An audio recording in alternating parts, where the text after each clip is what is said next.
ছাত্রদের প্রসঙ্গে, ছাত্ররা একটা রাজনৈতিক দল এরই মধ্যে করে ফেলেছে।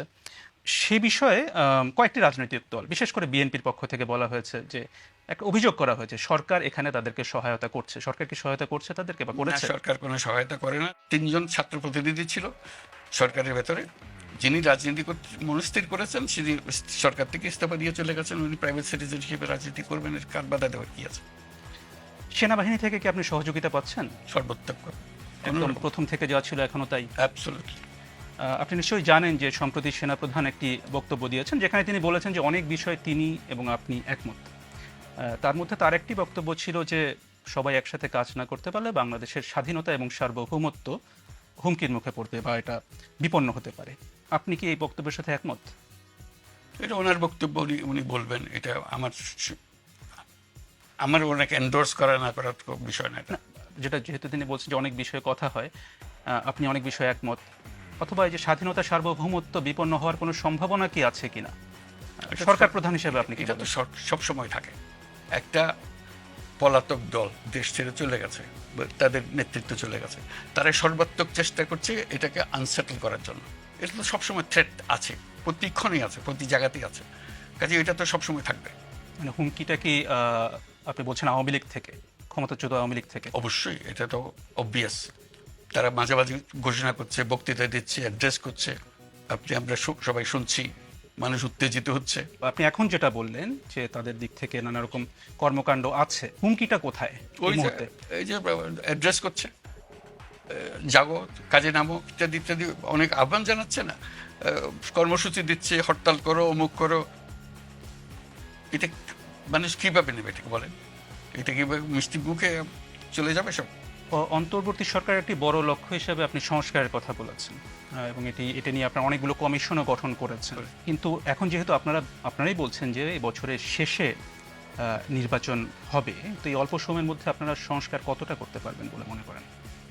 সেটা আমরা প্রক্রিয়া শুরু করেছি। আমরা একেবারে প্রত্যেকটা সুপারিশ দেব। সুপারিশের সঙ্গে কথা থাকবে আপনার রাজনৈতিক দল এটাকেই সমর্থন করে, এটাতে রাজি আছেন, রাজি থাকতে বলেন, রাজি না থাকলে বলেন। বা এই যে সুপারিশটা আছে সেটার মধ্যে যদি কোনো একটা সংশোধনী এলে আপনি রাজি হবেন সেটা বলেন। এটা কি নির্বাচনের আগে সংশোধনটা করা ঠিক হবে? এটা কি এই নির্বাচনের পরে কি? সব প্রশ্নের এখানে সমাবেশ আছে। রাজনৈতিক দলকে শুধু বলতে হবে এটা আমি পারি, এটা রাজি, এটা এটা বলে দিলে সব কিছু মিলালে তারপরে আমরা একটা ঠিক করব সবাই কোন সুপারিশে সবাই একমত হয়েছে। এরকম যে সমস্ত সুপারিশে তারা একমত হয়েছে সেগুলো আমরা আলাদা একটা কাগজে নিয়ে আসবো। এই সমস্ত বিষয়ে সবাই একমত হয়েছে, তখন এটাকে আমরা বলবো এটা চার্টার, একটা জুলাই চার্টার। এবং সবাইকে আহ্বান জানাবো আপনারা সবাই যেহেতু একমত হয়েছেন সই করে দেন জুলাই চার্টার। এর মতোই আমরা এখন চলবো। সেই পরিপ্রেক্ষিতে তখন নির্বাচনটা হবে। নির্বাচনের আগে যেটা বলেছেন সেটা নির্বাচনের আগে হবে, যেটা নির্বাচনের পরে বলেছেন সেটা নির্বাচনের পরে হবে। এটা আপনাদের বিষয়, কিন্তু আপনারা একমত হয়েছেন। সেই ঐক্যমত্যে আমরা গঠন করার চেষ্টা করছি। তাহলে কি বলা যায় যে নির্বাচনটা এবছরের মধ্যেই হচ্ছে? আমরা তো সেটা ঘোষণা করে দিয়েছি, আবার নতুন করে আর বলার তো কিছু নাই। সর্বশেষ যখন আপনার সাথে কথা হচ্ছিল তখন আপনি একটা বিষয় বলেছিলেন যে এই যে আপনার উপরে যে মামলা, হয়রানি, এসব কারণে আপনি ব্যক্তিগত জীবনে নানাভাবে প্রভাবিত হচ্ছেন। এখন এই যে এই 6 মাস প্রধান উপদেষ্টা হিসেবে থাকার পর আপনার ব্যক্তিগত জীবন কিভাবে প্রভাবিত হয়েছে? আমি তো এখন সে ব্যক্তিগত জীবন থেকে বিচ্যুত হয়ে গেছি। এখন তো আমার জীবন অন্য রকমের, বদ্ধ করে কাজ করার মতো জীবন। আমার দিকে ওদিকে কাজ করার সুযোগ নেই। যেটুকু করার খুব সীমাবদ্ধভাবে আমাকে ফোকাসড ওয়েতে সেগুলো করতে হচ্ছে। কাজে ওটার সঙ্গে এটার কোনো তুলনা করতে পারছি না আমি। ওইটা আমি ফ্রি জীবন, আমি যা ইচ্ছা তাই করছিলাম। এখন তো সেটা আর করা যাচ্ছে না। গণ অভ্যুত্থানের পর থেকে ভারতের সাথে বাংলাদেশের সম্পর্কের একটি অবনতি দেখা গেছে। এখন দুই দেশের সম্পর্ক এখন কোন পর্যায়ে আছে? খুবই ভালো। আমাদের সম্পর্কের কোনো অবনতি হয় নাই। আমি যেভাবে ব্যাখ্যা করে এসেছি আমাদের সম্পর্ক সবসময় ভালো থাকবে, এখনও ভালো আছে, ভবিষ্যতেও ভালো থাকবে। বাংলাদেশ ভারতের সম্পর্ক ভালো না থেকে উপায় নেই। আমাদের সম্পর্ক এত ঘনিষ্ঠ, আমাদের পরস্পরের উপর নির্ভরশীলতা এত বেশি, এবং আমাদের ঐতিহাসিকভাবে, রাজনৈতিকভাবে, আমাদের অর্থনৈতিকভাবে আমাদের সম্পর্ক এত ক্লোজ সম্পর্ক, সেটার থেকে আমরা বিচ্যুত হতে পারবো না। তবে মাঝখানে কিছু কিছু দ্বন্দ্ব দেখা দিয়েছে, আমি হচ্ছে মেঘ দেখা দিয়েছে। এই মেঘগুলো মোটামুটি এসছে, অপপ্রচার থেকে। অপপ্রচারের সূত্র কারা সেটা অন্যরা বিচার করবে, কিন্তু এই অপপ্রচারের ফলে আমাদের সঙ্গে একটা ভুল বোঝাবুঝি হয়ে গেছে। সেই ভুল বোঝাবুঝির থেকে আমরা উত্তরণ করার চেষ্টা করছি, কিন্তু মূল সম্পর্কের মধ্যে কোনো তার সাথে আপনার সরাসরি ভারত সরকারের সাথে আপনার সরাসরি যোগাযোগ হচ্ছে? সবসময় যোগাযোগ হচ্ছে আমাদের। তারা এখানে আসছে, আমাদের লোকজন সেখানে যাচ্ছে। প্রাইম মিনিস্টার মোদির সঙ্গে আমার প্রথম চোটেই কথাবার্তা হয়ে গেছে। ইলন মাস্কের সাথে সম্প্রতি আপনার একটা কথা হয়েছে এবং তাকে আপনি বাংলাদেশে আমন্ত্রণও জানিয়েছেন। এটা কি যুক্তরাষ্ট্রের নতুন প্রশাসনের সাথে একটা সম্পর্ক তৈরির চেষ্টা এটা নাকি? মূলত ছিল স্টারলিংক নিয়ে, একটা ব্যবসায়িক একটা সম্পর্কের বিষয় ছিল। সেই বিষয়ে আমরা আলাপ করছি যে স্টারলিংকের কানেকশনটা আমরা নিতে চাই। আওয়ামী লীগের রাজনীতি নিয়ে রাজনৈতিক দলগুলোর মধ্যে মতভেদ দেখা গেছে, বিভিন্নজন বিভিন্ন কথা বলছেন। এটা নিয়ে আপনার অবস্থানটা কি? ওই যে ঐক্যমত, আমরা বরাবরই ফিরে যাচ্ছি ঐক্যমতে। সবাই মিলে যা ঠিক করবে আমরা তাই করবো।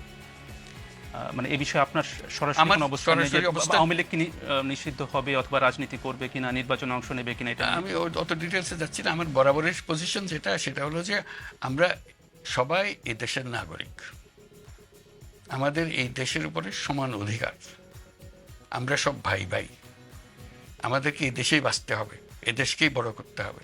কাজে যে মত দল সে করবে তো পরে সব কিছু করবে, কারো কোনো এই দেশ থেকে কেড়ে নেওয়ার, এদের তার অধিকার কেড়ে নেওয়ার কোনো উপায় নাই। কিন্তু যে অন্যায় করেছে, যার বিচার হওয়া উচিত তার বিচার হতে হবে, এটুকুই শুধু। বাংলাদেশের যে রাষ্ট্রীয় কাঠামো, তাতে সরকার প্রধানের সাথে রাষ্ট্রপতির একটা নিয়মিত যোগাযোগ থাকার কথা। আপনার সাথে কি বর্তমান রাষ্ট্রপতির সাথে যোগাযোগ হয়? যখনই প্রয়োজন হয়, শুধু শুধু তো গিয়ে ওনার সময় নষ্ট করার দরকার নেই। যখনই দরকার হয় আমরা তার কাছে যাই। এর আগে সাক্ষাৎকারে আপনি একটা কথা বলেছিলেন যে ১/১১-র সময় আপনি যে একটা রাজনৈতিক দল গঠন করেছিলেন সেটা নিয়ে কথা হচ্ছিল এবং আপনি বলেছিলেন যে আপনার রাজনীতিতে আসাটা ভুল হয়েছে। এখন আপনি বাংলাদেশের সবচেয়ে বড় রাজনৈতিক পদে রয়েছেন। এখন আপনার কি মূল্যায়ন যে এটা কি এখানে আসা কি আপনার সঠিক হয়েছে নাকি এখনই বিচার করতে চান না? না, বিচার করব। প্রথম কথা, আমি রাজনৈতিক দল গঠন করি নাই, গঠন করার কথা বলেছিলাম। এবং 10 সপ্তাহ যাবৎ এই কথা জারি ছিল। এই 10 সপ্তাহ পরে আমি বলেছি না, আমি রাজনীতিতে যাব না।